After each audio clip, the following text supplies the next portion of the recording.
जय हिंद। क्या हाल है आपका? कैसा चल रहा है आप लोग का पढ़ाई? साथियों, हम लोग जो एनसीईआरटी साइंस के सीरीज जो कर रहे थे, जिसके अंतर्गत हमने आपसे बोला था कि क्लास 6 क्लास 6 से क्लास 10 12 तक की पूरी साइंस को हम कवर करने वाले हैं आपके साथ यूट्यूब पे ही। तो इसी क्रम में हमारा जो है आज क्लास 7 का चैप्टर नंबर 6 होगा। और आपको पता होगा, अगर आप कंटिन्यू हैं तो हमने आपके लिए क्लास 6 की पूरी 16 की 16 चैप्टर ओल्ड और न्यू एनसीईआरटी मिला करके हमने कंप्लीट करा दिया है। और ये सारे के सारे वीडियो आपको प्लेलिस्ट में मिल जाएगा, जहाँ पर एनसीईआरटी साइंस सीरीज प्लेलिस्ट बना हुआ है। साथियों, आपको बता दूं कि आप अगर किसी भी टॉपर्स, किसी भी वनडे एग्ज़ाम्स क्लियर करने वाले, चाहे वो यूपीएससी तक के लोग हों, अगर आप उनसे हमेशा अगर बात करोगे, उनका स्टेटमेंट को कहीं यूट्यूब पे, कहीं पेपर में पढ़ोगे, सुनोगे, तो आप अक्सर उनसे सुनते हो कि अगर आपको ये सभी वनडे एग्ज़ाम क्लियर करना है तो एनसीईआरटी पढ़ना होगा। तो दोस्तों, मैं उन्हीं लोगों के बातों को मानते हुए मैं अपने आप से भी रियलाइज़ किया, तब मुझे लगा कि नहीं, आपके साथ इन सभी चीज़ों को शेयर करना चाहिए। इस कारण से मैंने एक अपने आप से वादा किया और आपसे भी वादा करता हूँ कि क्लास 6 से 10 तक की जितनी भी किताब है, जितने भी सब्जेक्ट है, वो मैं कवर कराऊंगा। लेकिन मैंने साइंस से इसलिए पहले शुरू किया ताकि साइंस आपका पहले बेस मजबूत हो जाए, क्योंकि किसी भी एग्ज़ाम में 30 से 35 प्रश्न साइंस का होता है। उसके बाद अदर सब्जेक्ट जो है, हिस्ट्री, पॉलिटी, ये सभी वो भी होता है, लेकिन अकेले 30 से 35 जो है वो आपका साइंस का होता है। और जीके जीएस वाली जो पार्ट है, हिस्ट्री, पॉलिटी, वो सब कोई पढ़ लेता है, पूरा डीपली पढ़ता है, इंटरेस्ट भी जगाता है, लेकिन साइंस पढ़ने में मज़ा नहीं आता है लोगों को। इसलिए मैंने सोचा कि मैं आपको साइंस से ही मज़ा दिला दूं, ताकि पहले ही आपको कंकड़ खाना सिखा दूं, ताकि बाद में आप चावल खाओ तो आपको पता भी ना चले कि मैंने क्या खाया। बात समझ रहे हैं मेरा कहने का मतलब? इसलिए दोस्तों, मैंने आपसे साइंस की पूरी क्लास शेयर करने का वादा किया और आज भी मैं शेयर कर रहा हूं, और आज भी आपको भी शेयर करना है। ये क्लास को आप अन्य लोगों तक शेयर करें, सब्सक्राइब, लाइक, कमेंट जो भी होता है वो करते रहें, क्योंकि मैं बीच क्लास में आपसे ये सारी बात नहीं बोलता और मुझे आपके सपोर्ट की भी ज़रूरत है। आप चैनल को देख सकते हैं, व्यूज़ लोग नहीं आ रहे हैं ना, तो आप ज़रा सपोर्ट करो ताकि और भी लोग हमसे जुड़े। हाँ, तो साथियों, हम बात करेंगे आज का क्लास में, हमारा क्लास 7 का चैप्टर नंबर 6 है, भौतिकी एवं रासायनिक परिवर्तन। इससे पहले 5 चैप्टर आपका अपलोड हो गया है, जिसमें पादप और जंतु के पोषण के बारे में हमने पढ़ लिया, रेशम से ऊन के बारे में हमने पढ़ लिया, उसके साथ साथ हमने अम्ल, क्षार, लवण के बारे में पढ़ा। अब जो हम पढ़ेंगे वह है भौतिक एवं रासायनिक परिवर्तन। साथियों, पूरी क्लास को आप लास्ट तक देखना, और देखने के साथ साथ इसलिए मैंने कह रहा कि मेरी वीडियो को आप देखना, इस किताब को आप पूरी लास्ट तक देखना और पढ़ना, और इससे बनने वाले सभी प्रश्नों को आप नोट्स बनाते जाना, ताकि आप दोबारा मेरा वीडियो ना देखो। दोबारा मेरा वीडियो ना देखने का मतलब है कि आप इस वीडियो को दोबारा अपना टाइम बर्बाद ना करो, अपना नोट्स पढ़ो और उससे ही अपना नोट्स बना करके आप मज़े में अपनी अगली कोई पढ़ाई करो। तो अब ज़्यादा बातचीत नहीं है, अब ज़्यादा कोई लॉन्ग लपेटा नहीं, अब सीधा अब हम चलेंगे आपके पॉइंट पे। बस आप अपना एक सपोर्ट के लिए आप अपना काम पहले करके आ जाओ 10 सेकंड में, लाइक, शेयर, कमेंट वाली जो काम है वो। आइए हम जानते हैं अब भौतिक एवं रासायनिक परिवर्तन चैप्टर 6 के अंतर्गत। तो एक चीज़ और बता दूं कि मैं आपके इस पीडीएफ में और इस सीरीज के अंतर्गत मैं वही चीज़ें आपसे बताता हूं, वही चीज़ें शेयर करता हूं जो इम्पॉर्टेंट होता है। आप देख सकते हो पीडीएफ को हाईलाइट करके, उसमें एक एक लाइन को पढ़ करके मैं आपके टाइम की बर्बादी नहीं करता। जो टाइम की बर्बादी मैं एक एक लाइन को पढ़ने में करता, उसी को मैं क्या करता हूँ, जो इम्पोर्टेंट रहता है उसको 2 बार 3 बार समझाने में करता हूँ। तो आप ये सोच करके ना पढ़ो कि मैं एनसीईआरटी का मात्र चैप्टर 6 पढ़ रहा हूँ। आप ये सोच करके पढ़ो कि भौतिक और रासायनिक परिवर्तन की पूरी चैप्टर, इसके अंतर्गत समाहित सारे पॉइंट को याद करोगे, क्योंकि मैं याद करा करके ही आगे बढ़ता हूँ। तो अब जान लेते हैं हम कि हमारा भौतिक एवं रासायनिक परिवर्तन के अंतर्गत क्या है। तो यहाँ पर कुछ उदाहरण दिए गए हैं जो आप अक्सर देखते होंगे कि आपकी माता जी आपसे शीतल पेय बनाने के लिए पानी में शक्कर घोलने के लिए कहती है। शक्कर का विलयन बनाना एक परिवर्तन है, ये ध्यान रखना है, इसलिए मैंने हाईलाइट किया था। इसी प्रकार दूध से दही जमना एक अन्य परिवर्तन है। कभी कभी दूध खट्टा हो जाता है, दूध का खट्टा होना भी एक परिवर्तन है। खींचा हुआ रबड़ बैंड भी किसी परिवर्तन को दर्शाता है। ये सभी एग्जाम्पल की बात यहाँ पे की। अब कह रहा है कि इस अध्याय में हम कुछ क्रियाकलाप करके इन परिवर्तनों की प्रकृति का अध्ययन करेंगे। व्यापक रूप से परिवर्तन दो प्रकार के होते हैं, एक होता है भौतिक परिवर्तन और दूसरा होता है रासायनिक परिवर्तन, जिसके बारे में आप जानते हैं। तो आइए साथियों, हम एक एक करके अब पढ़ेंगे। सबसे पहला हमारा भौतिक परिवर्तन। भौतिक परिवर्तन के अंतर्गत हम यहाँ पर समझेंगे, ऊपर की कहानी आपके लिए नहीं है। कहता है कि स्पष्ट रूप से आप टुकड़ों को आप पुनः मोड़कर मूल टुकड़े नहीं बना सकते, लेकिन क्या कागज के गुण में कोई परिवर्तन हुआ। मतलब यहाँ पर जो क्रियाकलाप दिया था, क्रियाकलाप में ये कहा गया कि आप एक कागज़ का टुकड़ा लो, उस मतलब एक कागज़ लो, उस कागज़ को इस तरह से अलग अलग भाग में टुकड़ा छोटा बड़ा साइज के करो, और करने के बाद आपको क्या करना है, उसको फिर से जोड़ने का प्रयास करना। तो अब जोड़ने का प्रयास करोगे तो वो कागज़ पहले की अवस्था में तो नहीं आएगा, मतलब पूरी तरह से एक लाइन में नहीं आएगा, उसमें आप टेप मार दो, गोंद मार दो, वो चिपकेगा, लेकिन वैसा नहीं। लेकिन क्या कागज़ के गुण में कोई परिवर्तन हुआ है? नहीं। चाहे ये टुकड़ा हो वो भी सेम है, ये टुकड़ा हो वो भी सेम है, गुण दोनों का सेम है। तो वही भौतिक परिवर्तन हमसे समझाना चाहता है कि जब भौतिक परिवर्तन होता है तो वो पुनः जुड़ तो सकता है, यानी टुकड़ा नहीं, पुनः जोड़कर मूल टुकड़ा नहीं बना सकते, लेकिन कोई गुण में परिवर्तन नहीं कर सकते। उसी तरह यहाँ पर है, क्या आप चौक के पूर्ण से फिर चौक बना सकते हैं? चूर्ण से एक चौक पुनः नहीं बन सकता। कटोरे को हिमकारी बर्फ़ में रख देना है, उसके बाद वो प्रयोग करना है, बर्फ़ और नमक के हिमकारी मिश्रण के रूप में यूज करेंगे। यह मैंने इसलिए हाईलाइट किया, एग्जाम्पल के लिए, क्रियाकलाप के लिए नहीं, मैंने इसके लिए हाईलाइट किया था कि हिमकारी मिश्रण के अंतर्गत कौन आता है, तो बर्फ़ और नमक आता है। क्रियाकलाप में आपको समझना कुछ नहीं है, मैं मेन पॉइंट पर चलूँगा। सावधानी यहाँ पर दे रखा है कि ज्वाला पर कार्य करते समय सावधानी बरते, वो सावधानी आपको बरतना है अपने आप से। जो हमारा मेन मुद्दा है इस पूरे कहानी का भौतिक परिवर्तन का, वो यहाँ पर है। क्या कहता है कि पदार्थ के आकार, आमाप, रंग और अवस्था जैसे गुण उसके भौतिक गुण कहलाते हैं। क्या कहलाता है? पदार्थ के आकार यानी साइज, आमाप, रंग और अवस्था, ये सभी गुण पदार्थ के भौतिक गुण कहलाते हैं। वह परिवर्तन जिसमें किसी पदार्थ के भौतिक गुणों में परिवर्तन हो जाता है भौतिक परिवर्तन कहलाता है। भौतिक परिवर्तन सामान्यतः उत्क्रमणीय होता है। ऐसे परिवर्तन में कोई नया पदार्थ नहीं बनता। यही तो आपको याद रखना है। ये सबको पता है कि भौतिक परिवर्तन जो होता है वो सिर्फ वो अपनी गुणों में परिवर्तन करता है, नए पदार्थ के रूप में नहीं बनता। लेकिन यहाँ पर एक शब्द हमने देखा, उत्क्रमणीय। तो ये याद रखना है कि भौतिक परिवर्तन उत्क्रमणीय होता है। भौतिक परिवर्तन से नया पदार्थ नहीं बनता है। भौतिक पदार्थ के अंतर्गत उसके आकार, रंग, रूप, इसके जैसे गुणों में परिवर्तन होता है। ये ध्यान रखना है। क्या क्या याद रखना भौतिक परिवर्तन के अंतर्गत?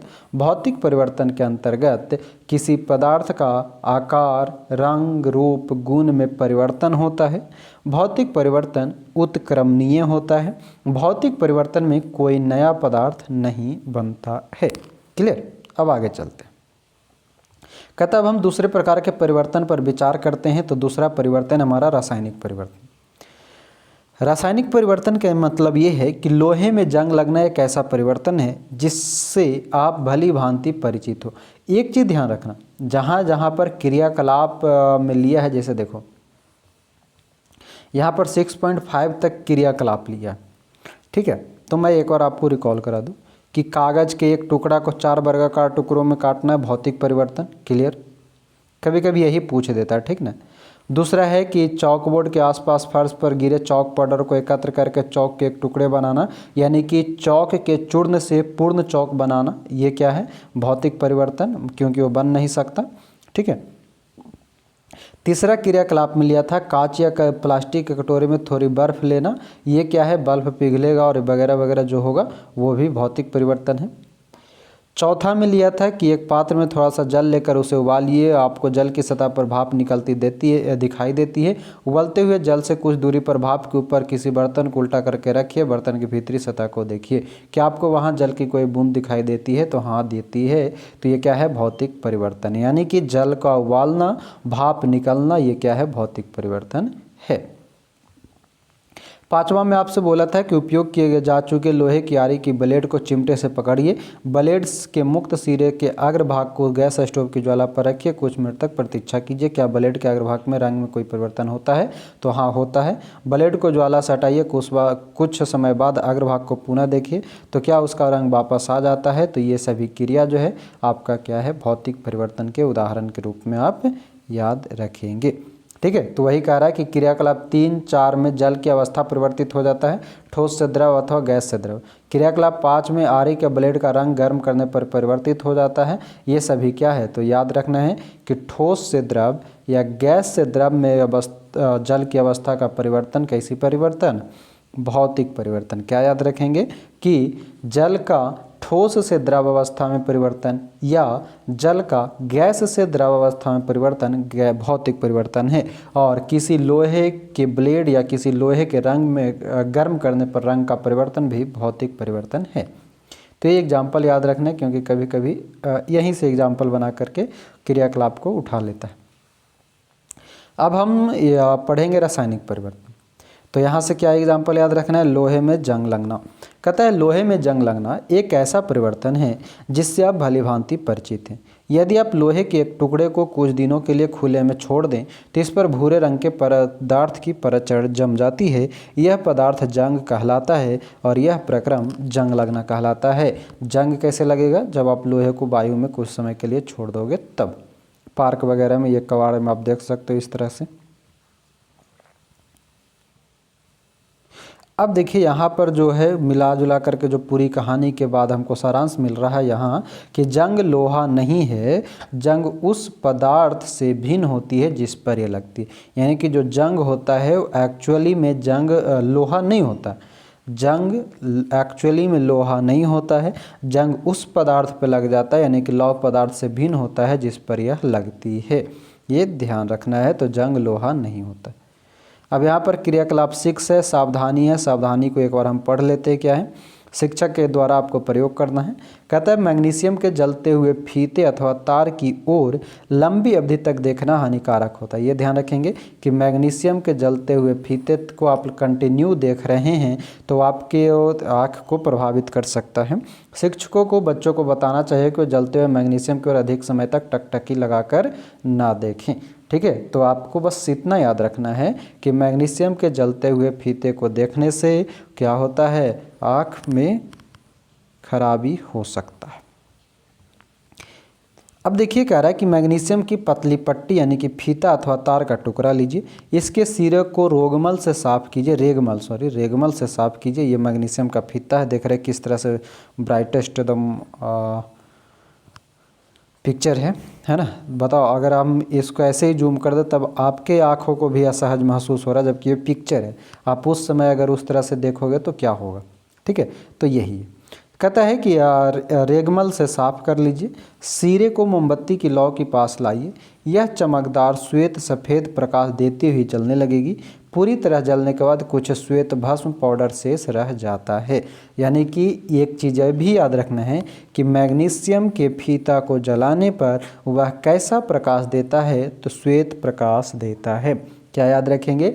मैग्नीशियम के फीता को जलाने पर वह श्वेत प्रकाश देता है।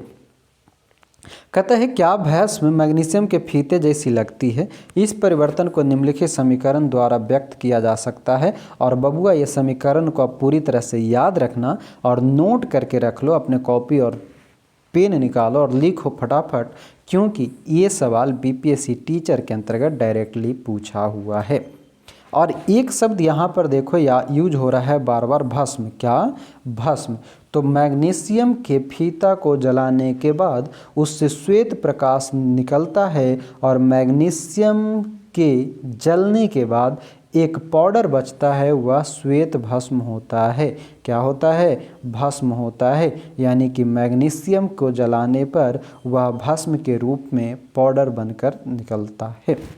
तो हम क्या करें कि क्या भस्म मैग्नीशियम के फीते जैसी लगती है, इसको समझने के लिए मैग्नीशियम और ऑक्सीजन को जब आप मिलाते हो तो क्या होता है, मैग्नीशियम ऑक्साइड बनता है, जो लिखा होता है Mg+O2 = MgO। क्या होता है, Mg+O2 MgO। मैग्नीशियम और ऑक्सीजन को जलाने पर यानी कि अभिक्रिया कराने पर मैग्नीशियम ऑक्साइड बनता है, और मैग्नीशियम ऑक्साइड क्या है, तो वह एक तरह से भस्म का काम करेगा।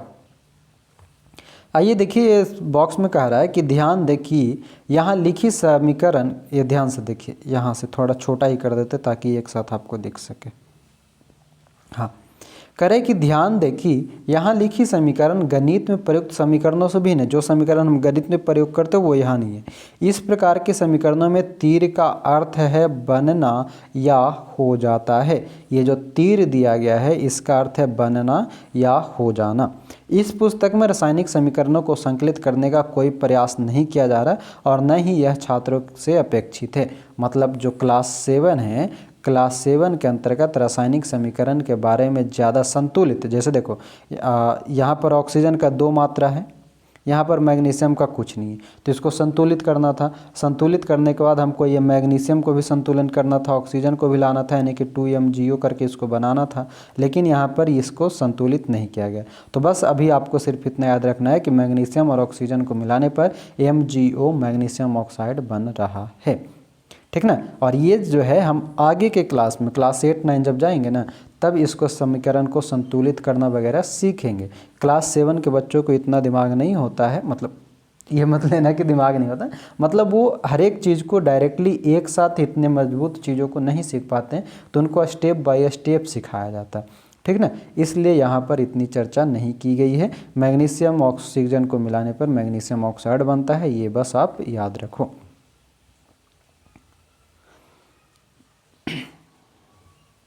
अब आइए, अब यहाँ पर जो भस्म था, मतलब पाउडर जो था, उसको जलाने के जल की कुछ मात्रा मिलाइए, मिश्रण को अच्छी तरह हिलाइए, मिश्रण का लाल और नीले लिटमस पर परीक्षण कीजिए। कहता है क्या मिश्रण लाल लिटमस को नीला कर देता है या मिश्रण नीले लिटमस को लाल कर देता है। ये लिटमस के बारे में मैंने पढ़ाया था आपको चैप्टर 5 में, जब अम्ल भस्म लवण पढ़ रहा था, तब मैंने बताया था कि लिटमस जो है हमारा प्राकृतिक सूचक के रूप में जाना जाता है। लिटमस, हल्दी, गुड़हल का फूल, ये सभी प्राकृतिक सूचक के रूप में जाना जाता है। उसके अंतर्गत हमने पढ़ा था कि लिटमस पेपर में जो अम्ल होता है वो किसको, नीले लिटमस को लाल कर देता है, और जो क्षार होता है वो लाल लिटमस को नीला कर देता है। तो इसके बारे में आप चर्चा करके आप बना सकते हो। अब कहता है कि भस्म को जल में घोलने पर यह नया पदार्थ बनाती है। क्या बनाती है, अब ये ध्यान रखना है।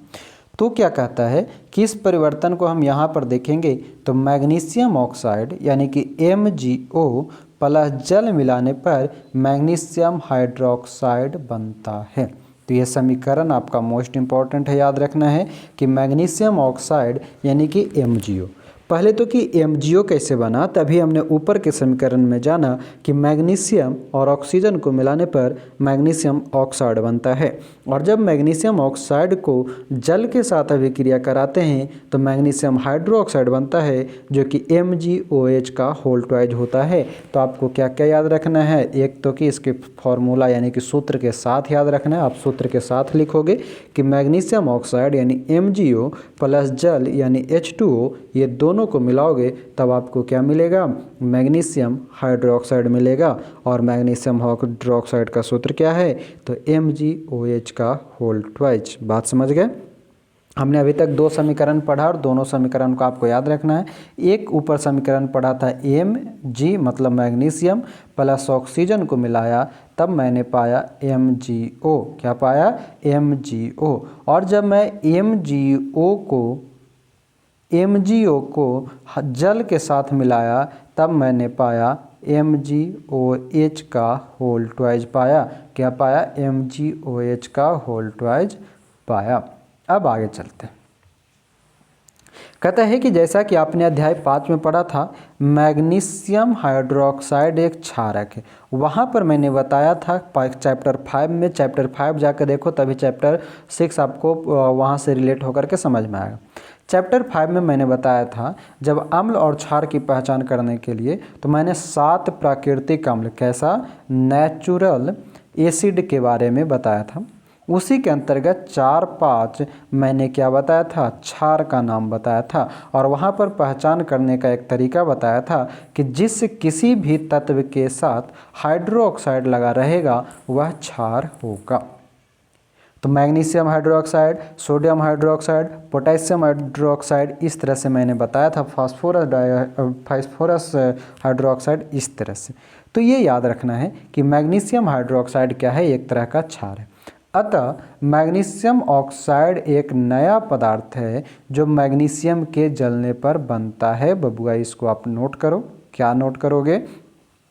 मैग्नीशियम ऑक्साइड कैसे बनता है? तो मैग्नीशियम ऑक्साइड मैग्नीशियम के जलने पर बनता है। मैग्नीशियम ऑक्साइड एक नया पदार्थ है जो मैग्नीशियम के जलने पर बनता है। मैग्नीशियम हाइड्रोक्साइड एक अन्य नया पदार्थ है जो मैग्नीशियम ऑक्साइड को जल में घोलने पर बनता है।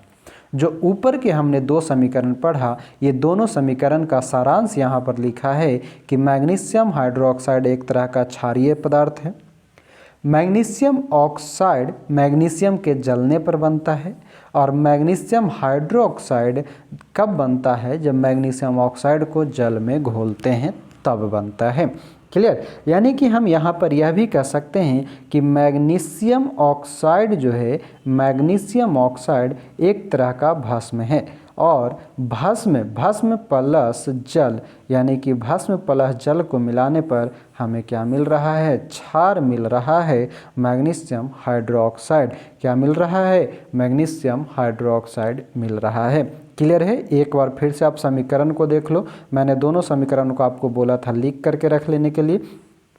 मैग्नीशियम प्लस ऑक्सीजन मिलाओगे जो कि भस्म के रूप में काम कर रहा है। फिर से आप ऊपर से ही देख लो, भस्म के रूप में मैग्नीशियम और ऑक्सीजन को जब मैंने मिलाया तो मैग्नीशियम ऑक्साइड बना और इसी मैग्नीशियम ऑक्साइड को जब एकत्रित करके जब मैं आगे फिर से जल में घोला तो मैग्नीशियम ऑक्साइड प्लस जल को मिलाने पर मैग्नीशियम हाइड्रोक्साइड प्राप्त होता है। अब रिवाइज नहीं करेंगे, अब आप उतना आप याद रख सकते हैं। अब क्रियाकलाप 6.7 है जो कि शिक्षक के द्वारा ही किए जाने के लिए कह रहा है। कहता है कांच का एक गिलास या कटोरा अथवा चौड़े मुंह की बोतल में लगभग आधा कप पानी लेकर उसमें 1 चम्मच क्या कह रहा है? Copper sulphate. तो देखो ये सवाल आप अक्सर देखे होंगे। कॉपर सल्फेट को हम क्या कहते हैं? नीला थोथा कहते हैं। कॉपर सल्फेट को हम क्या कहते हैं? नीला थोथा कहते हैं। कहता है कि इस विलयन में तनु सल्फ्यूरिक अम्ल की कुछ बूंदें मिलाइए, आपको नीले रंग का विलयन प्राप्त होगा। मतलब सिर्फ इतना ही याद रखना है कि कॉपर सल्फेट के विलयन में तनु सल्फ्यूरिक अम्ल डालने पर नीले रंग का विलयन प्राप्त होता है। नोट करो इसको। क्या याद रखेंगे कि कॉपर सल्फेट या नीला थोथा के घोल में तनु सल्फ्यूरिक अम्ल की कुछ बूंदें डालने पर नीला रंग का विलयन प्राप्त होता है। क्या होता है? नीले रंग का विलयन प्राप्त होता है। ये देख लो। हाँ, तो अब यहाँ पर 2 एग्जाम्पल दे रखा है कि लोहे के साथ अभिक्रिया के कारण कॉपर सल्फेट विलयन के रंग में परिवर्तन। यानी कि कहना ये चाह रहा है कि कॉपर सल्फेट का विलयन नीला होता है जिसे हम नीला थोथा कहते हैं। जब कॉपर सल्फेट के विलयन में हम लोहा से अभिक्रिया कराते हैं, लोहा से अभिक्रिया कराने के बाद कॉपर सल्फेट आयरन सल्फेट में बदल जाता है जिसका रंग हल्का हरा होता है। बाबू ध्यान में आया आपको कुछ? यहाँ पर ये बतलाना चाह रहा है, मैं फिर से एक बार इस एग्जाम्पल को ही क्रियाकलाप को आपको बता दूं कि कोई कांच का गिलास लेना है। ठीक है, हमने ले लिया, पानी भी ले लिया। उसमें कहता है 1 चम्मच कॉपर सल्फेट यानी कि नीला थोथा का घोल लेना है, उसमें तनु सल्फ्यूरिक अम्ल की कुछ बूंदें मिलाना है, आपको नीले रंग का विलयन प्राप्त हो गया। कॉपर सल्फेट में सल्फ्यूरिक अम्ल मिलाओगे नीला रंग मिलेगा। कहता है एक परख नली अथवा कांच की छोटी बोतल में विलयन का थोड़ा सा नमूना बचा लीजिए। शेष विलयन के में एक कील मतलब लोहे का अथवा उपयोग किए जा चुके ब्लेड का टुकड़ा लीजिए। लगभग आधे घंटे तक प्रतीक्षा कीजिए। अब विलयन के रंग को देखिए, इसकी तुलना अलग से बचाए गए नमूने वाले विलयन के रंग से कीजिए। मतलब यहाँ पर 2 प्रयोग किया गया। पहला प्रयोग वो था जिसमें हम कॉपर सल्फेट के साथ सिर्फ सल्फ्यूरिक अम्ल H2SO4 को हम मिला रहे थे। H2SO4 को जब मिला रहे थे तो हमें नीला रंग प्राप्त हुआ। लेकिन इसी रंग को यानी कि इसी विलयन को लेकर के जब मैं उसमें कोई कील या लोहा डाल दिया तो लोहा डालने के बाद वो जो कॉपर सल्फेट का विलयन है वो आयरन सल्फेट में बदल गया और आयरन सल्फेट का रंग कैसा होता है? हल्का हरा होता है। कैसा होता है? हल्का हरा होता है। कहता है कि आपको विलयन के रंग में कोई परिवर्तन दिखाई देता है, तो कहता है कील अथवा ब्लेड को बाहर निकाल लीजिए, क्या इसमें कोई परिवर्तन दिखाई देता है? तो आप कहेंगे कि आपको जो परिवर्तन दिखाई देता है वो कॉपर सल्फेट और लोहे के बीच अभिक्रिया के कारण होते हैं। विलयन के रंग का नीले से हरा हो जाना एक नए पदार्थ आयरन सल्फेट के बनने के कारण होता है। लोहे की कील पर भूरा निक्षेप कॉपर या तांबे की परत के कारण होता है। बाबू याद रखेंगे कि लोहे की कील पर भूरा निक्षेप कॉपर या तांबे की परत के कारण होता है, जो एक अन्य नया पदार्थ है। हम इस अभिक्रिया को निम्न प्रकार से व्यक्त कर सकते हैं। कैसे व्यक्त कर सकते हैं वो आप देखो। पहला कि हम कॉपर सल्फेट का विलयन लिए, कॉपर सल्फेट CuSO4 जिसे नीला थोथा कहते हैं, ये ब्रैकेट में नीला थोथा उसी का लिखा हुआ है। कॉपर सल्फेट का हमने विलयन लिया। कॉपर सल्फेट के विलयन में जब मैं लोहा से अभिक्रिया करा रहा हूँ तो मुझे आयरन सल्फेट विलयन प्राप्त हो रहा है। साथ में आयरन सल्फेट के साथ मुझे कॉपर अलग से मिल गया। क्या मिल गया? कॉपर अलग से मिल गया। और कॉपर कैसा रंग देता है? भूरा निक्षेप देता है। ओवरऑल फिर से मैं एक बार समझाने का आपको प्रयास करता हूँ, आप समझ लो क्योंकि बहुत इंपॉर्टेंट है ये। ओवरऑल आपको इतना याद रखना है कि कॉपर सल्फेट के विलयन में जब सल्फ्यूरिक अम्ल को मिलाया जाता है तो नीला रंग देता है, यानी कि कॉपर सल्फेट में जब अम्ल मिलाया जाता है तो नीला रंग देता है। उसी कॉपर सल्फेट के विलयन में अगर हम किसी लोहा को डाल देते हैं तो वह आयरन सल्फेट में बदल जाता है और आयरन सल्फेट का रंग हल्का हरा होता है। कैसा होता है? हल्का हरा होता है। वही बात यहाँ पर यह भी कहा कि आयरन सल्फेट बनता है और लोहे की कील पर जो निक्षेप होता है, मतलब जो जंग होता है, वो कॉपर या तांबा का होता है, जो एक नए पदार्थ के रूप में होता है। ये एग्जाम्पल मतलब समीकरण याद रखेंगे। CuSO4 आपको इस तरह से दे देगा, CuSO4 प्लस Fe समीकरण दे देगा। और यहाँ पर ये भी दे देगा कि FeSO4 प्लस यहाँ पर क्या निकलेगा, यहाँ पर क्या होगा, आप ऑप्शन में फटाक से मारेंगे कॉपर। देखो यहाँ से कॉपर है, यहाँ ये क्या था? लोहा था। ये दोनों मिलकर अभिक्रिया किया तो मतलब कि SO4 के साथ सल्फेट के साथ जो है आयरन जुट गया और कॉपर सीधे सीधे बाहर हो गया। ठीक है, अब आइए 6.8 करते हैं। यहाँ भी थोड़ा सा मतलब कि समस्या है। समस्या का मतलब आपके लिए सवाल है। समस्या है वही तो सवाल है, यानी कि सवाल ही तो समस्या। तो कहना है कि किसी परख नली में लगभग 1 चम्मच सिरका, सिरका के में कौन सा अम्ल पाया जाता है? अभी मतलब चैप्टर 5 में मैंने पढ़ा है। सिरका में कौन सा अम्ल पाया जाता है? आप कमेंट में बताओ, मैं नहीं बता रहा। तो क्या कह रहा है कि किसी परख नली में लगभग 1 चम्मच सिरका लीजिए, इसमें चुटकी भर खाने का सोडा, इसके बारे में भी मैं चर्चा किया हूँ उसमें, किसमें? चैप्टर 5 में। तो आप बताओ कि खाने के सोडा का रासायनिक नाम क्या है? मैंने वहाँ पर 2 बार 3 बार इसको बहुत बार याद कराया है, तो आप बताओ जल्दी से सिरका का अम्ल में कौन सा अम्ल और खाने का सोडा का रासायनिक नाम क्या होता है? हम आते हैं प्रयोग पे। कहता है कि एक परख नली लो, 1 चम्मच सिरका लो, उसमें चुटकी भर खाने का सोडा डालो, आपको एक बुदबुदाहट की ध्वनि सुनाई देगी और गैस के बुलबुले बाहर निकलते दिखाई देंगे।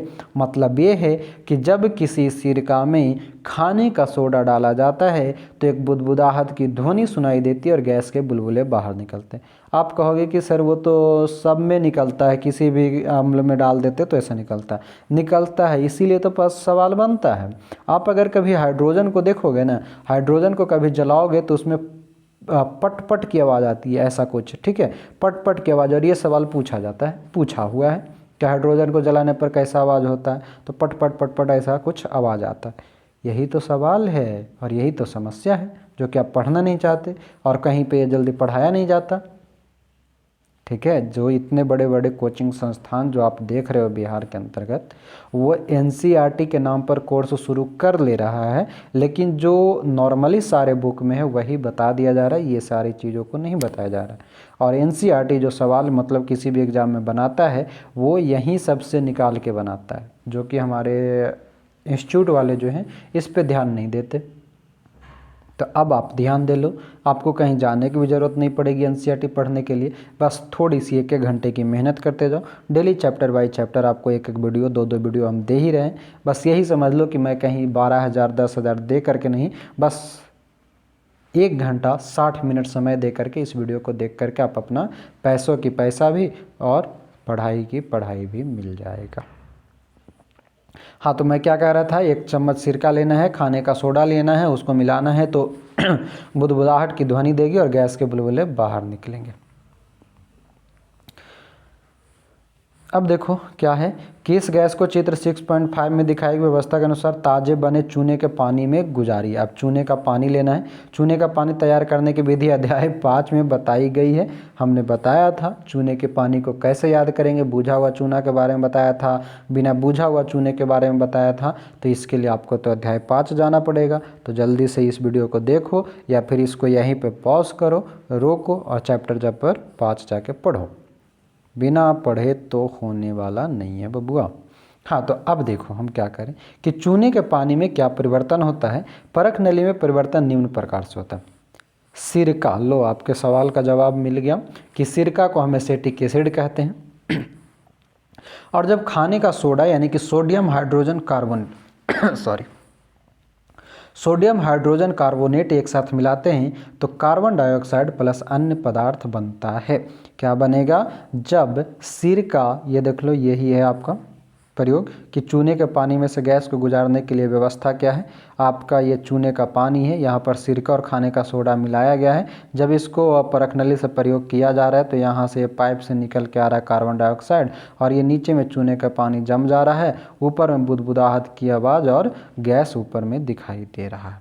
तो ओवरऑल आपको ये याद रखना है, समीकरण को लिख करके रखो कि सिरका और खाने का सोडा में जब अभिक्रिया कराई जाती है तो हमें कार्बन डाइऑक्साइड और अन्य पदार्थ प्राप्त होता है।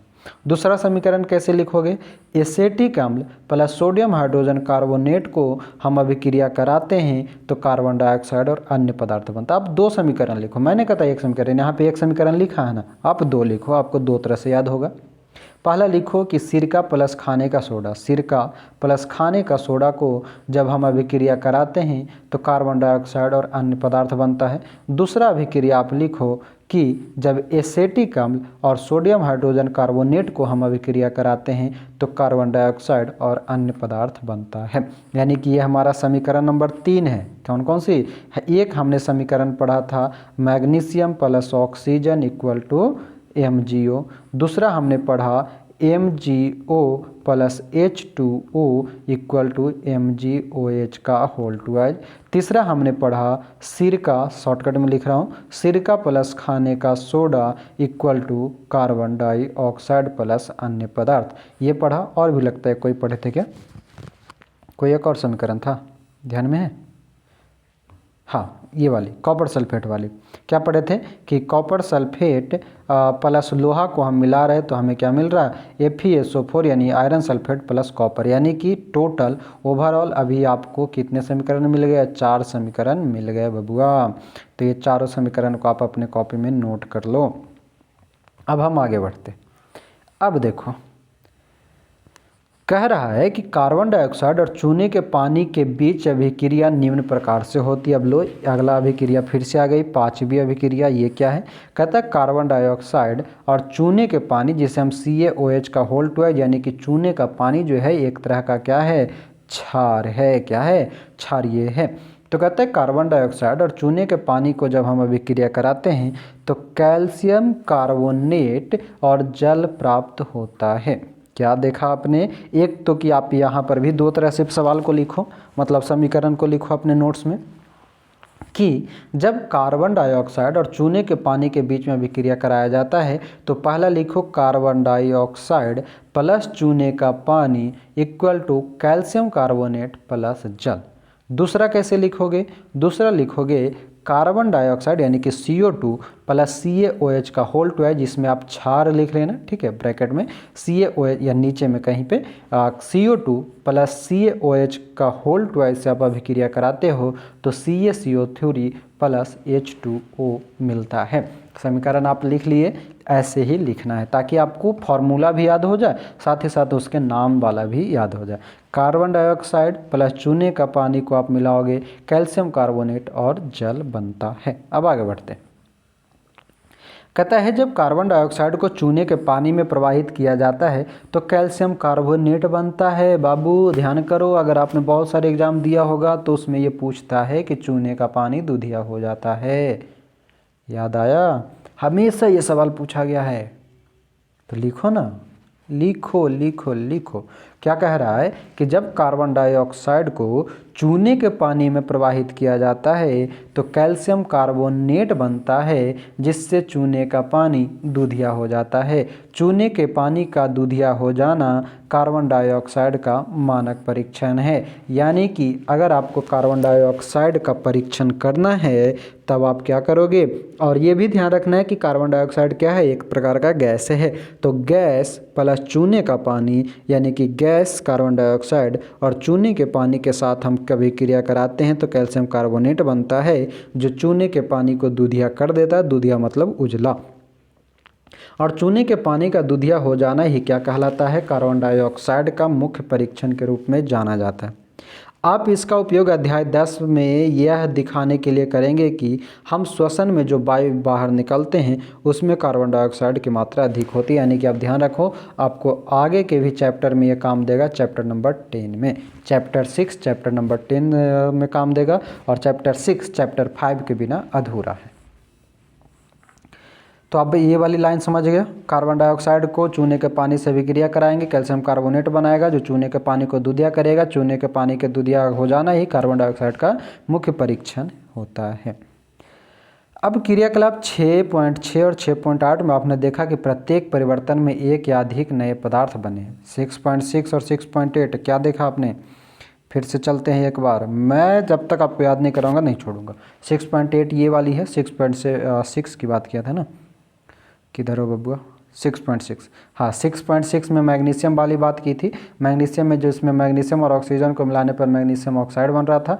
मैग्नीशियम ऑक्साइड एक भस्म था और भस्म में मैग्नीशियम ऑक्साइड प्लस जल को मिलाया, मैंने मैग्नीशियम हाइड्रोक्साइड जाना।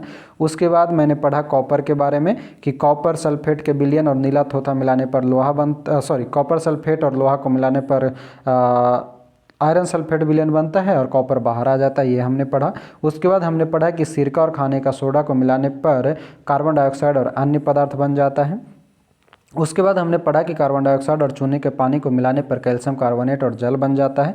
तो क्रियाकलाप 6.6 और 6.8 में हमने यही पढ़ा कि 6.6 में मैग्नीशियम को वायु की उपस्थिति में जलाने पर बनने वाली भस्म एक नया पदार्थ था।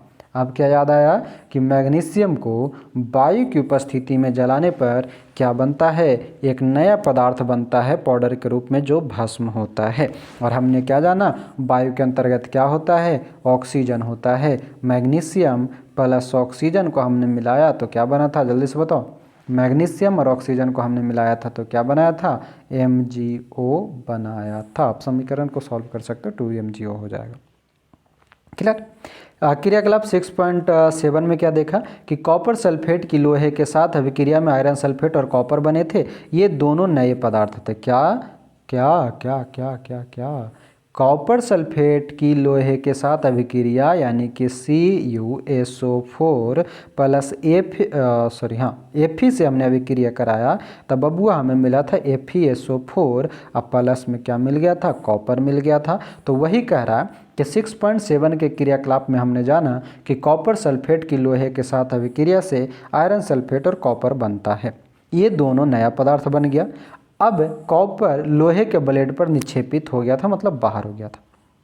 तीसरा जो क्रियाकलाप हमने किया 6.8, जिसमें कहता है कि सिरका और खाने के सोडा, सिरका को कौन सी अम्ल, एसेटिक अम्ल, खाने के सोडा को हम सोडियम कार्बन, क्या नाम दिए थे जी, सोडियम कार्बोनेट ना, देखो मैं भूल गया, जल्दी से बताओ। हाँ, सोडियम हाइड्रोजन कार्बोनेट, क्या, सोडियम हाइड्रोजन कार्बोनेट। तो सिरका और खाने के सोडा की अभिक्रिया से कार्बन डाइऑक्साइड बनी थी, जिससे क्या हुआ, चूने के पानी को दूधिया कर दिया गया। क्या आप इस अभिक्रिया में बनने वाले नए पदार्थ का नाम बता सकते हैं? तो हाँ, किसके बारे में, ये वाली में कह रहा है कि सिरका और खाने के सोडे की अभिक्रिया में कार्बन डाइऑक्साइड बनी थी, जिससे चूने के पानी को दूधिया कर दिया था। और ये चूने के पानी को दूधिया करके क्या बनाया था? अरे CaSO3 कैल्शियम कार्बोनेट और जल बनाया था। वही तो अभिक्रिया अभी हम ऊपर पढ़े थे। क्या बात है यार, देखो कैसे आप काम चलाओगे बताओ। देखो कैल्शियम कार्बोनेट चूने के पानी से मिलाया, कैल्शियम कार्बोनेट और जल दिया। वही तो आपसे जाते जाते एक सवाल पूछ लिया। देखो कितना होशियार है NCERT भी। ऊपर के दो 6.6 और 6.7 का सब कुछ बताया, और 6.8 में कह दिया कि आप इसके बारे में क्या नया पदार्थ बना था बताओ। जाते जाते उतना समझाने के बाद एक सवाल भी पूछ दिया, है ना। अब देखो कहता क्या है कि वह परिवर्तन जिसमें एक अथवा एक से अधिक नए पदार्थ बनते हैं रासायनिक परिवर्तन कहलाते हैं। यानी अभी तक जो हम पढ़ रहे थे, देखो कितना दूर आकर के हमें रासायनिक परिवर्तन की परिभाषा मिली। और आपको लगा होगा कहीं पर पढ़ते होंगे रासायनिक परिवर्तन तो कहते होंगे अरे जिसमें नए पदार्थ बन जा रहे हैं वो तो ही रासायनिक परिवर्तन है। देख लो रासायनिक परिवर्तन पॉइंट यहाँ है। उसके क्रम में हमने लोहे में जंग लगना पढ़ गया, उसके क्रम में हमने पढ़ गया कि जंग लगना लोहे से अलग एक पदार्थ होता है। उसी के क्रम में हमने मैग्नीशियम को जला दिया, और मैग्नीशियम को जलाने से हमें मैग्नीशियम और ऑक्सीजन को जलाने पर मैग्नीशियम ऑक्साइड मिल गया। उसी को जब हम आगे जलाए भस्म के साथ तो मैग्नीशियम ऑक्साइड प्लस जल को जलाए मैग्नीशियम हाइड्रोक्साइड मिल गया। उसके बाद हमने पढ़ लिया कि कॉपर सल्फेट में अम्ल मिलाते हैं, और अम्ल मिलाने के बाद जब उसमें लोहा से अभिक्रिया करा देते हैं तो कॉपर सल्फेट का विलयन आयरन सल्फेट में बदल जाता है। उसी के क्रम में हमने यह भी पढ़ लिया कि सिरका और खाने के सोडा को जब हम कराते हैं तो कार्बन डाइऑक्साइड और अन्य पदार्थ बन जाता है। इसी क्रम में हमने पढ़ लिया कि कार्बन डाइऑक्साइड और चूने के पानी से को जब अभिक्रिया कराते हैं तो कैल्शियम कार्बोनेट और जल बन जाता है।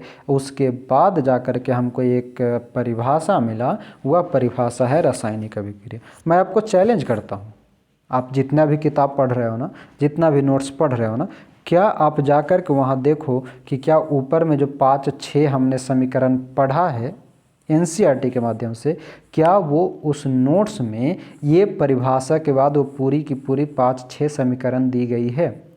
मैं दावा करता हूँ कि शायद ही किसी 1% किताब में वैसा मिल जाए, बाकी में नहीं मिलेगा। मैं दावा करता हूँ, आप खोज के मुझे दिखा दो। नंबर है मेरा डिस्क्रिप्शन में, आप उसमें व्हाट्सएप पे लिख करके भेज दो, दिखाओ फ़ोटो खींच के, नहीं मिलेगा। तो यही तो बात है NCERT। आइए तो अब क्या है रासायनिक परिवर्तन आप जान गया क्या कि जब नए पदार्थ बन जाए तो रासायनिक परिवर्तन, जब उसके रंग रूप में ही सिर्फ परिवर्तन होता है, मतलब नया पदार्थ नहीं बनता है, वो क्या है? भौतिक परिवर्तन। कहते हैं रासायनिक परिवर्तन हमारे जीवन में अत्यधिक महत्वपूर्ण है। सभी नए पदार्थ रासायनिक परिवर्तनों के परिणाम स्वरूप ही बनते हैं। उदाहरण के लिए भोजन का पाचन, याद रखना, भोजन का पाचन, फलों का पकना, अंगूरों का किण्वन आदि विभिन्न रासायनिक परिवर्तनों के कारण होता है। ये सभी एग्जाम्पल याद रखना है। भोजन का पचना कौन सी परिवर्तन? जल्दी से बोलो। भोजन का परिवर्तन कौन सा? भोजन का पचना कौन सा परिवर्तन? रासायनिक परिवर्तन। फलों का पकना रासायनिक परिवर्तन। अंगूर का किण्वन मतलब दारू वगैरह जो बनता है वो सभी रासायनिक परिवर्तन का उदाहरण है। अब यहाँ पर कहता है, कहाँ से आ गया ये? हाँ, कह रहा है कि औषधि भी रासायनिक अभिक्रियाओं की श्रृंखला का अंत्योत्पाद है, मतलब औषधि भी रासायनिक परिवर्तन से बनता है। कहते हैं उपयोगी नए पदार्थ जैसे प्लास्टिक और अपमार्जक डिटर्जेंट को रासायनिक अभिक्रिया द्वारा ही बनाया जाता है। वास्तव में प्रत्येक नए पदार्थ की खोज रासायनिक परिवर्तनों के अध्ययन करके ही की गई है। तो इसको लाइन को भी याद रखना है कि प्रत्येक नए पदार्थ की खोज रासायनिक परिवर्तन के द्वारा की गई है या किया जाता है। हमने देखा कि रासायनिक परिवर्तन में एक या एक से अधिक नए पदार्थ निर्मित होते हैं। नए पदार्थों या उत्पादों के अतिरिक्त रासायनिक परिवर्तन में निम्न घटनाएं भी हो सकती है। इस घटना को आपको याद रखना है। क्या याद रखना है? इन सभी घटना को याद रखना बहुत इंपॉर्टेंट है। कैसे याद रखेंगे? सवाल आपसे पूछ देगा कि रासायनिक परिवर्तन में निम्न में से कौन सी घटनाएं होती है। तो ऑप्शन आप देखोगे और कैसे देखोगे? तो उसमें देखोगे कि जब हम रासायनिक परिवर्तन करा रहे हैं तो उसमें ऊष्मा, प्रकाश अथवा किसी अन्य प्रकार के विकिरण का निर्मुक्त होना या उनका अवशोषित होना रासायनिक परिवर्तन का गुण है, घटना है। विकिरण का मतलब परावैंगनी, निर्मुक्त का मतलब बाहर निकलना, अवशोषण का मतलब अवशोषित करना। तो क्या याद रखेंगे कि रासायनिक परिवर्तन में ऊष्मा, प्रकाश और विकिरण बाहर निकलता है। दूसरा क्या याद रखेंगे कि रासायनिक परिवर्तन में ध्वनि उत्पन्न होता है। नोट कर लो इसको यार, क्या खाली सुन रहे हो, नोट करो इसको, नोट्स में नोट्स में नोट्स में, जल्दी जल्दी जल्दी, फ्री में मिल रहा है, लिखो। अरे लिखो ना, क्या देख रहे हो, सोच रहे हैं आप, है गंदा बात।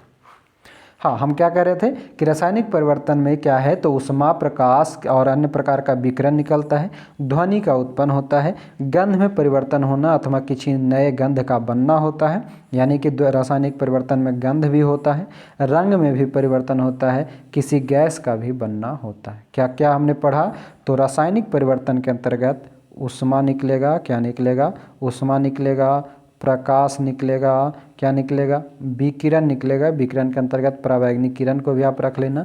साथ में क्या निकलेगा, ध्वनि निकलेगा, साथ में क्या होगा, रंग बदलेगा, साथ में क्या होगा, गैस बनेगा, और साथ में क्या होगा, गंध में परिवर्तन होगा। ये सभी क्या है, रासायनिक परिवर्तन के गुण है, तो याद रखेंगे। अब देखिए कहता आइए अब हम कुछ अन्य उदाहरणों पर विचार करते हैं। मैंने ये अंडरलाइन किया है, ऐसा मत सोचिएगा कि ये पीडीएफ में था, मैंने ये अंडरलाइन किया, आपके लिए मेहनत किया, इतना आप भी मेरे लिए मेहनत करो। कहता है आपने देखा कि मैग्नीशियम के फीते का जलना एक रासायनिक परिवर्तन है, बिल्कुल। कोयला, लकड़ी अथवा पत्तियों का जलना भी रासायनिक परिवर्तन, ये सब याद रखना। भोजन का पचना उधर हमने पढ़ा था, क्या यहाँ पे देखो यार, कितना आपको याद करें, भोजन का पचना, फूलों का पकना, अंगूरों का किण्वन, ये सभी क्या है, रासायनिक परिवर्तन है। अब वहीं से फिर यहाँ पर आ जाओ, तो यहाँ पर भी ये कह रहा है कि मैग्नीशियम के फीता का जलना तो रासायनिक परिवर्तन है ही, साथ ही साथ कोयला, लकड़ी, पत्ती का जलना भी रासायनिक परिवर्तन है, क्योंकि इसमें सब कुछ परिवर्तन हो जाता है।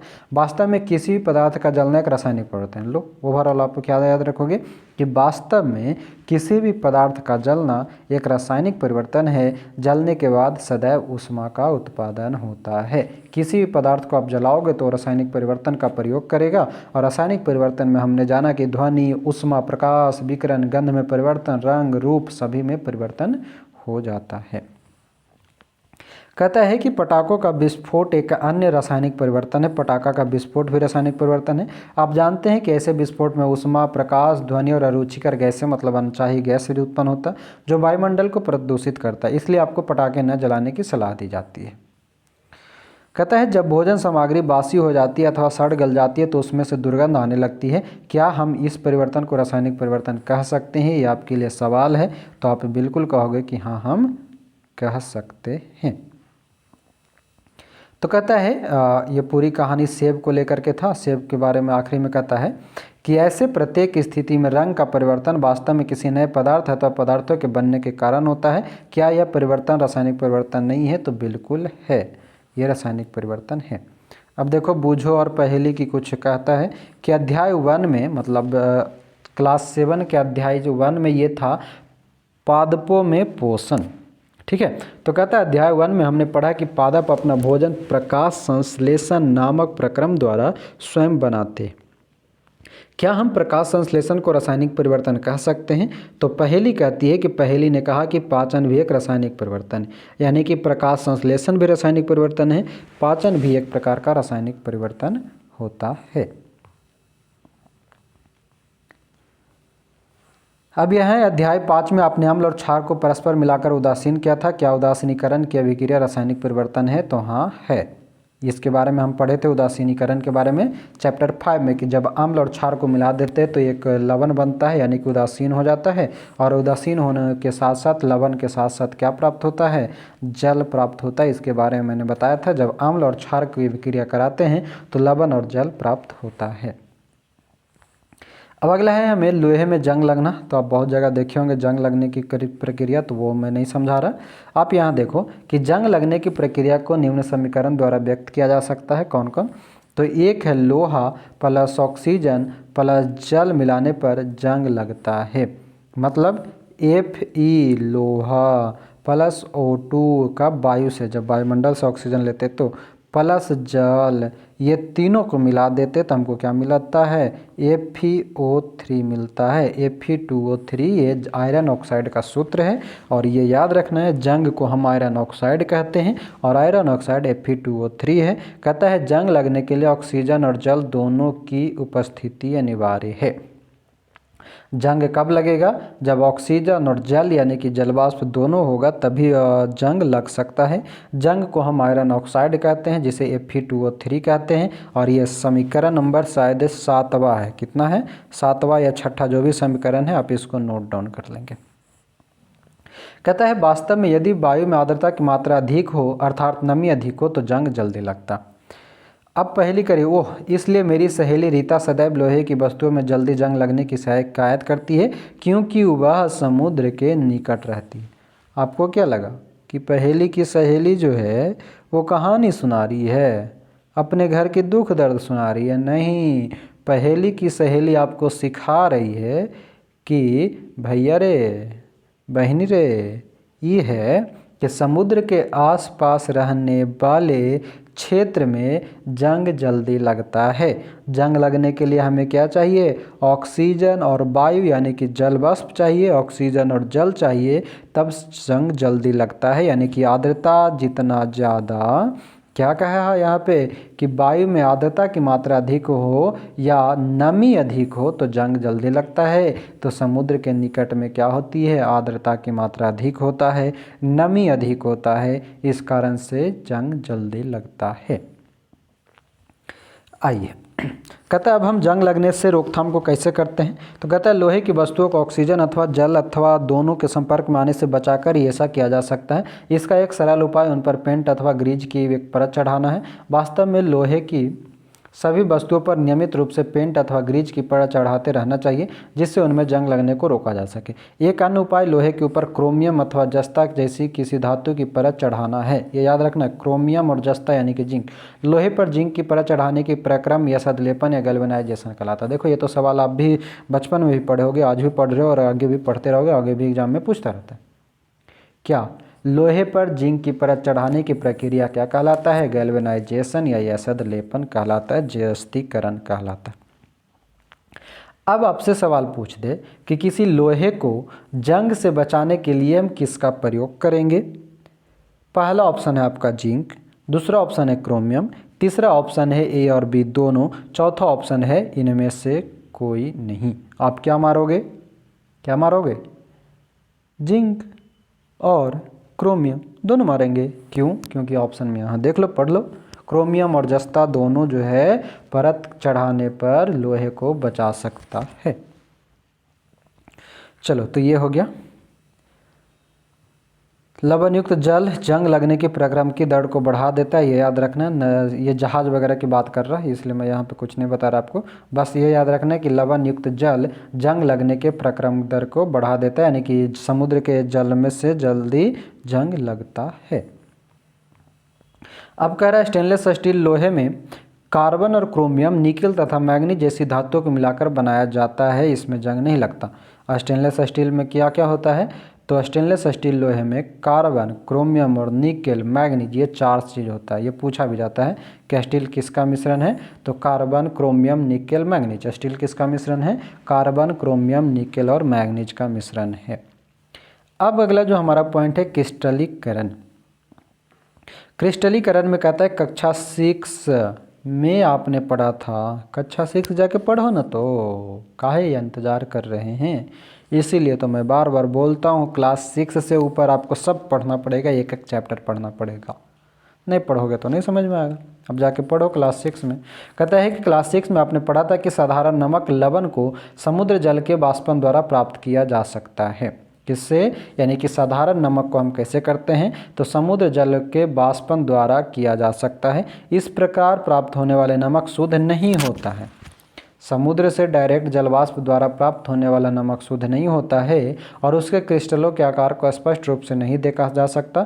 तथापि किसी पदार्थ के शुद्ध क्रिस्टल उसके विलयन से प्राप्त किए जा सकते हैं। यह प्रक्रिया क्रिस्टलाइजेशन कहलाती है और यह भौतिक परिवर्तन का उदाहरण है। ध्यान रखना है कि समुद्र जल के वाष्पन द्वारा नमक का प्राप्त करना भौतिक परिवर्तन है। कौन सी परिवर्तन है? भौतिक परिवर्तन है। समुद्र जल से नमक का बनाना भौतिक परिवर्तन का उदाहरण है, क्योंकि इसमें क्या हो रहा है? पदार्थ जो है वही प्राप्त हो रहा, हमें नया पदार्थ कुछ प्राप्त हो नहीं रहा, ठीक है ना, लेकिन उसके रंग रूप में परिवर्तन हो जा रहा है, यही है भौतिक परिवर्तन। अब आगे देखो, यहाँ सावधानी है कि कह रहा है केवल तनु सल्फ्यूरिक अम्ल का उपयोग करें, जल को उबालते समय सतर्क रहें। 6.9 में है कि 6.9 में अम्ल का उपयोग किया जाना है, अतः इसे शिक्षकों की उपस्थिति में करना है। किसका अम्ल का उपयोग करना है? तो तनु सल्फ्यूरिक अम्ल लेना है, कॉपर सल्फेट का चूर्ण उसमें मिलाना है। मिलाने के बाद आपको क्या मिल रहा है ये देख लो, क्रिस्टल में छान रहा है। कॉपर सल्फेट के ये क्रिस्टल है जो ऐसा कुछ दिखाई दे रहा है, और ये हो गया ख़त्म। ठीक है,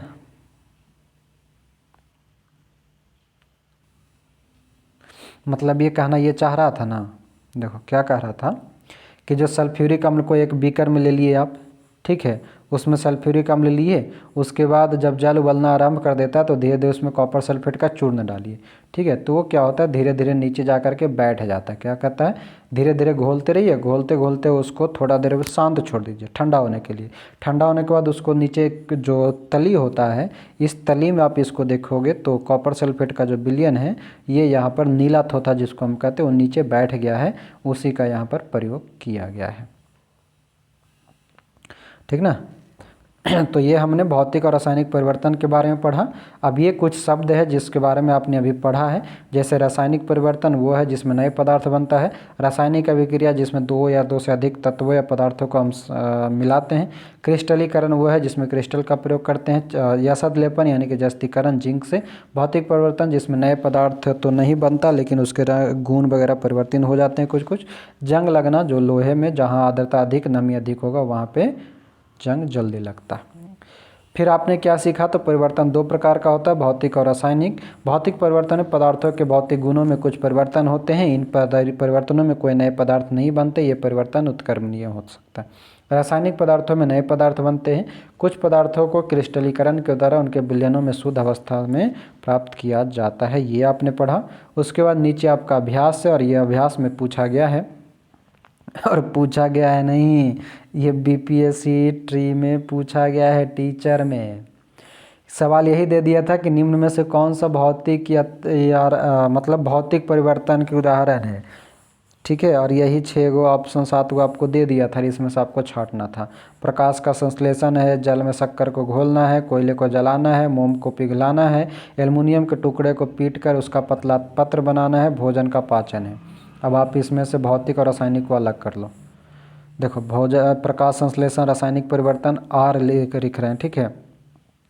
जल के शक्कर को घोलना भौतिक परिवर्तन फिजिक्स है, कोयले को जलना रासायनिक परिवर्तन है, मोम का पिघलना, ये मोम की बात कर रहा है तो ये फिजिक्स परिवर्तन मतलब फिजिकल भौतिक परिवर्तन, एल्युमिनियम के टुकड़े को पीटकर उसका पतला तार बना रहा, सिर्फ तार बना रहा तो ये भी भौतिक परिवर्तन, भोजन का पचना रासायनिक परिवर्तन। अब ये एग्जाम्पल आप याद रख लेंगे, प्रकाश संश्लेषण, कोयले का जलना, भोजन का पचना, ये सभी रासायनिक परिवर्तन, जल में शक्कर को घोलना, मोम को पिघलाना, एल्युमिनियम के टुकड़े को पीटकर उसका पत्र बनाना। अब देखो एल्युमिनियम का है, इसको तार बना रहा है, ठीक है, तो उसका नया पदार्थ नहीं ना बन रहा है, बस उसके रंग रूप में परिवर्तन हो रहा है, तो ये भौतिक परिवर्तन। अब ये सभी है। देखो यहाँ पर एक सवाल दिया है कि लोहा और जंग एक ही पदार्थ है, तो नहीं है, दोनों अलग अलग पदार्थ। भाप का संघनन रासायनिक परिवर्तन नहीं है मतलब ये असत्य हो जाएगा। एक मिनट, भाप का संघनन नहीं, ये भौतिक परिवर्तन है, हाँ तो ये सत्य हो जाएगा। जस्ते लेपित लोहे के पाइपों में आसानी से जंग नहीं लगती, बिल्कुल नहीं लगती, तो सत्य हो जाएगा। पत्तियों से खाद का बनना एक भौतिक परिवर्तन है, पत्तियों से खाद का बनना एक क्या है, पत्ती से खाद बन जाएगा, हाँ तो ये बहुत ना ना ना ना रासायनिक परिवर्तन, ठीक है। बहुत पत्तियों से खाद का बनना रासायनिक परिवर्तन, क्योंकि जो भोजन बनिएगा तो फिर वो कैसे आ जाएगा। अब ये भरना है, कह रहा है जब कार्बन डाइऑक्साइड को चूने के पानी में प्रवाहित किया जाता है तो वह किसके कारण दूधिया हो जाता है। आप ये बना लोगे, कार्बन डाइऑक्साइड को चूने के पानी में प्रवाहित किया जाता है तो कैल्शियम कार्बोनेट के बनने के कारण, किसके कारण, CaCO3 बनने के कारण दूधिया हो जाता है। खाने के सोडा का रासायनिक नाम क्या था, तो सोडियम हाइड्रोजन कार्बोनेट था। ऐसी दो विधियां जिनके द्वारा लोहे को जंग से लगने से बचाया जा सकता है, देखा गया, क्रोमियम और जिंक यानी कि जस्ता। यही तो सवाल पूछ देता है घूम फिरा के। ऐसे परिवर्तन भौतिक परिवर्तन कहलाते हैं जिसमें किसी पदार्थ के केवल रंग गुण ये सभी में परिवर्तन होता है। ऐसे पदार्थ जिनमें नए पदार्थ बनते हैं रासायनिक परिवर्तन कहलाता है। मैंने सवाल भी आज तो आपको सॉल्व करा दिया, ऐसे एक्चुअली कभी कराए नहीं थे, आज वो भी करा दिए। चलो अब यहाँ देख लेना है क्या आप जानते हैं। तो कहता है कि दिल्ली के कुतुब मीनार के पास एक लौह स्तंभ है जो 7 मीटर से अधिक ऊंचा है। इसका भार 6000 केजी से अधिक है। इसे 1600 वर्ष से भी अधिक पहले बनाया गया था। इतने वर्षों में भी इस पर जंग नहीं लगती। इसके जंग प्रतिरोधक गुण और इसके माप की वजह से विश्व भर में के सभी भागों के वैज्ञानिकों के द्वारा इसका परीक्षण किया गया। इससे यह जानकारी मिलती है कि अब से 1600 वर्ष पूर्व भारत में धातु प्रौद्योगिकी में कितना विकास हो चुका था। इसमें आज तक जंग नहीं लगा। और ये कहाँ है? दिल्ली के कुतुब मीनार के पास में। तो ये था पूरी ओवरऑल आपकी कहानी जो हम चैप्टर 6 के अंतर्गत पढ़े, जो कि 2020-21 के पीडीएफ से पढ़ा है। 2023-24 का भी पीडीएफ दे दी आ गया है नया वाला, लेकिन क्या है कि कुछ चैप्टर को 2023-24 वाले में हटा दिया, इसलिए मैं ओल्ड और न्यू दोनों को एक साथ लेके चल रहा हूँ ताकि आपका चैप्टर, इसमें टोटल 18 चैप्टर पढ़ना, ये याद रखना है। क्लास 7 में टोटल 18 चैप्टर पढ़ना है। वही अगर हम न्यू वाले 2023-24 वाले पीडीएफ से पढ़ा देते तो शायद 13 या 14 चैप्टर है, यानी 4-5 चैप्टर की कमी है। इसलिए मैं दोनों को कंपाइल करके चल रहा हूँ। तो ये था आपका, धीरे धीरे करके हमारा चैप्टर 6 भी समाप्त हो गया। कल आपको क्लास 7 का 7 और 8 चैप्टर 2 मिल जाएगा सुबह से शाम तक में, तो उसको भी आप देख लेंगे। तो क्या करना है, अब वही करना है जो आप डेली करते हो और जो मैं डेली बोलता हूँ। एक बार इसको सबके पास पहुँचा दीजिए और उसके बाद वही मैं बार बार कहता हूँ कि पढ़ते रहिए, पढ़ाते रहिए, खाते रहिए, खिलाते रहिए, घूमते रहिए, घुमाते रहिए, कूदते रहिए, कुदाते रहिए, लेकिन सबसे बड़े काम पढ़ते रहिए। तो मिलते हैं अगले वीडियो में। अभी के लिए आपका बहुत बहुत धन्यवाद। जय हिंद।